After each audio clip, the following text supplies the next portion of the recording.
reducing police violence. I followed that by the book. I communicated with a police liaison. I asked for them to not show up in riot gear. I requested that they not try and involve themselves in the event, that I would take full responsibility for any escalation that happened and contact that liaison as necessary. And things went very smoothly. We did have a truck that's actually been mentioned today with a big American flag that drove by threateningly. We did have community members and Antifa members that just made sure that we were protected, but nothing escalated further from that. And we did deviate slightly from my agreed route permit, but no one caused any property damage and it didn't lead to any arrests. So through that experience, and then especially the experience, I believe Wednesday or Tuesday night, but I spoke at a protest here in front of City Hall.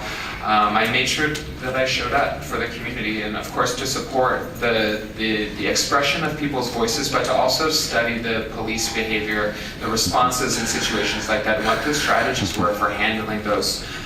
So I came, like I said, as a community member to see that. I wanted to see who the Portland police liaison was. I brought my interpreter over and made myself known to them. I let them know my experience and that I was willing to help them. And he asked me multiple times to move items off of the sidewalk. Anyway, the point is that I think that having that communication led to better success. And later on in the night, while people were marching, there was a van that was giving police orders through a loudspeaker. And so imagine if a deaf person was there, a hard of hearing person is there, and isn't able to hear those actions or hear those orders.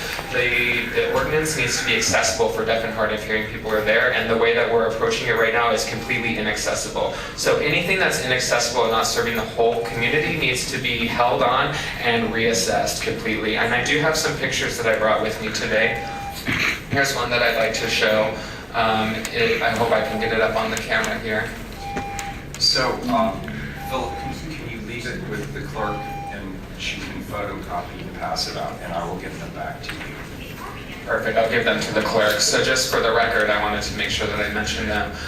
In relation to the use of flashbangs, I studied I'm sorry, folks. We're not going to be able to hear from everybody if people don't stick to the 2 minutes, so please wrap it up. Okay, fair enough. Basically, through my research, what hurts me the most as a community member is that the police department does not seem to have any accountability for the harm they've caused on us. There's a lack of transparency about speaking about their behavior, officer behavior, but there's a lot of talk about community action. So please, when we're talking about this ordinance, we need to be working together and continue to agree that we're living in this violent area. Thank you. Let's stick to 2 minutes, please, or a lot of people aren't going to get a chance to be heard tonight. I'm delighted. Thank you. Thank you, sir. My name is Guy Champion. I am a resident of Portland, born here 80 years ago. My roots are deep, very deep. I come to speak on, I'm here to speak in favor of the ordinance for emotional, constitutional, and fiscal reasons. Emotionally, like I said, my roots are deep. I graduated from Boyce Elementary, Jefferson High School, Portland State College, and University of Oregon. So enough of that. But the emotional part is I hate what's happening to our city. I watched Chapman Square being ripped apart.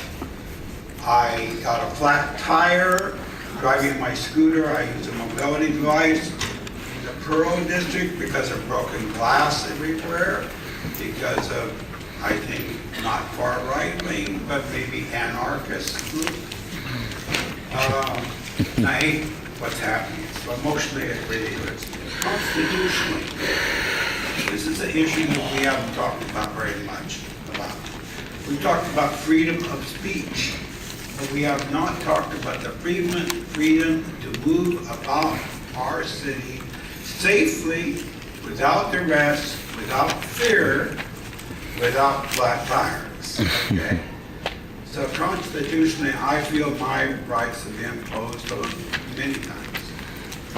Fiscally, that's already been covered by our delightful chief of police. This is costing us a fortune. And I live in Lowerhurst. The leaf pickup, they complain about the cost. But quite frankly, it's a fraction of what they're spending on violent, destructive protests. Thank you. Thank you, sir. Good afternoon. Good afternoon. My name is Joe Walsh. I represent Individuals for Justice. Sometimes it's not a good idea to do something, but it is legal. You can find a legal way of doing it, but sometimes it's not a good idea to do it. And when you get into freedom of speech, the Bill of Rights, the First Amendment, it's really difficult to pass anything, because that's the way the founding fathers wanted it. They didn't want you to trample on the freedom of speech, to have somebody decide where a protest will take place. I've been doing protests for 48 years, ever since I sent a letter to the Chief of Naval Operations saying, you know what, Admiral Zumwalt, it's a bad idea to kill children in Vietnam. And of course, I lost all my security clearances. And I received an honorable discharge out of the Navy after 9 years. So I gave up a career for the freedom of speech.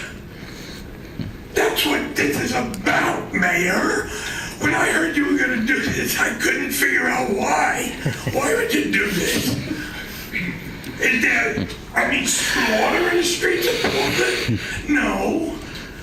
You have this fantasy of this clean, well-run city that nobody has a problem. Doesn't work. I come from a city that's not clean. It's the greatest city in the world. It's New York. People travel thousands of miles to go to New York. It's not clean. It's got protests all the time. What you're trying to do is impossible. You're trying to say, I can pass an ordinance that's going to pass muster. Now, I realize Ginsburg is in a hospital, and maybe you can wait until you get another vote on the Supreme Court that will screw up the Constitution. But I'm telling you, you pass this, you're going to be a one-term guy.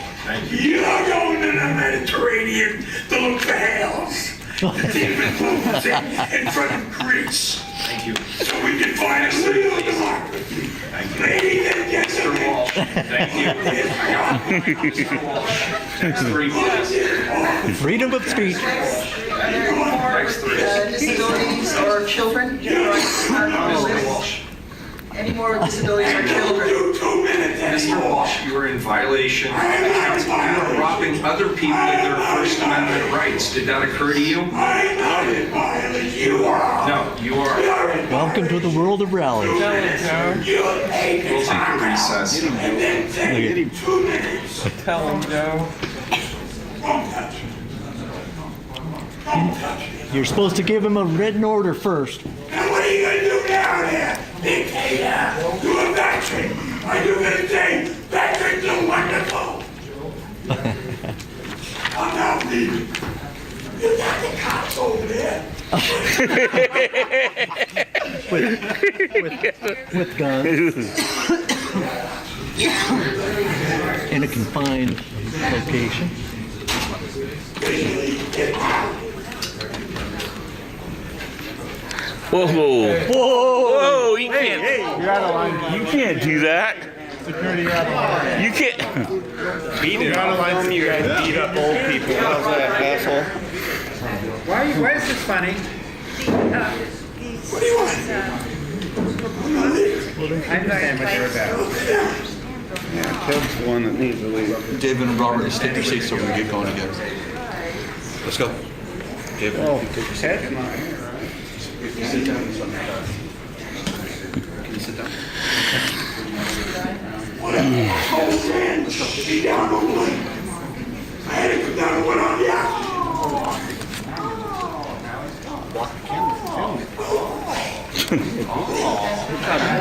He keeps killing me. Like stretching my leg. Hit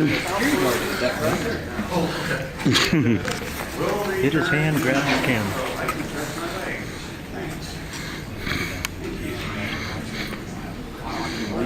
Like you did that for a Yeah.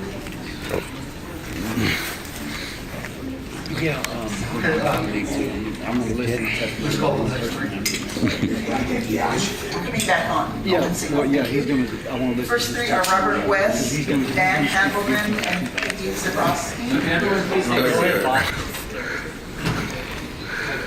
And they'll be followed by Nancy Newell, Mimi German, and Brian King. Okay, we need your name for the record, and you each have 2 minutes, and there's a clock in front of you, and I believe Dan is first. Robert. Okay, my name is Robert West, and there's a few things I wanted to bring up. One is, one part of what Chloe said I totally agree with, and that these groups that are classified as terrorist groups or, domestic terrorist groups should be on the gang task force and should be investigated. Well, unfortunately, Antifa is also on the terrorist list, domestic terrorist list. The Patriot Prayer groups protest a lot, and the only time they have a problem is when they come to Portland. They have a problem with Antifa. And I noticed Chloe brought up the fact that they're always facing Antifa. Antifa is the one that throws rocks at the police, rocks at counter protesters, bottles at counter protesters. You guys told the Proud Boys not to carry their weapons. They didn't carry their weapons, but Antifa carried their weapons. So, you guys sit there and say, hey, it's the Proud Boys. Well, let's look at May Day in Seattle. Last couple of years have been all right, but before that, there was no Proud Boys. You had officers going to the hospital, and you had Antifa going to the hospital. They're a violent group. Look at them down at the ICE protest when they knew the police weren't going down there, intimidating those people that own the food cart, going over and messing with the people that were in the apartment complex, sealing off that bicycle trail. If you walk through a Proud Boy and say you're Antifa, they don't do anything. But if you walk through Antifa with Make America Great, you get jumped. Okay, thanks, Robert. Good afternoon, council members. I'm Dan Handel, and I'm representing Peace and Justice Works and Portland Cop Watch. Peace and Justice Works and its project group, Portland Cop Watch, oppose the ordinance being considered to curb protesting in Portland. While the stated goal is to stop people from engaging in street brawls, the gist of the proposal is the mayor gets to decide who protests and where. And if you don't do what he says, you can be fined and put in jail. The most salient point in the ordinance is a citation of a Ninth Circuit opinion about adding large numbers of police leading to more intense violence. Yes, the PPB have proven this point. That's not me. He's totally violating me in my face. Can we have a pause on my time? I don't know. Yeah, pause the clock, please.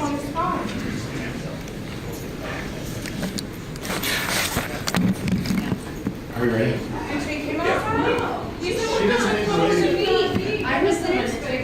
I wasn't doing anything. I wasn't doing anything. Let him go outside. He's the one in the wrong because I'm speaking about You it. guys can calm down. I'm gonna leave. And you guys can. I'm just trying to listen to what was being said. Let's go ahead with We are a group that promotes and practices nonviolence. We do not agree with the tactics of the alt-right, Patriot Prayer, and Proud Boys protesters, some of whom came to Portland armed with rifles in August. We also oppose the government's assertion that it has a monopoly on violence by dispatching paramilitary police to attack crowds and fail to obey their orders. Those orders are frequently hard to understand, contradictory, or on their face apparently unlawful efforts and First Amendment protected activity. Portland Cop Watch continues to challenge Chicago's perception that anyone who stays around after police give a dispersal order is there to fight. We agree that ACLU this ordinance gives too much authority to one elected official, that the way to deal with people who engage in violence is to enforce existing laws against assaults. Not that we encourage the use of the criminal justice system, but it makes no sense to criminalize protesting when violence is the problem.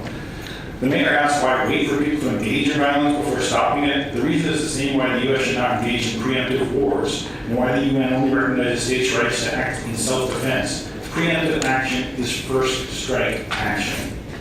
If people are engaged in First Amendment protected speech, they should not be subjected to arrest. In all cases, it's not right for the state to engage in violence and to show people they should not engage in violence. Over the years, we've observed many protest actions in which we've seen police use less lethal, flash bangs, pepper spray,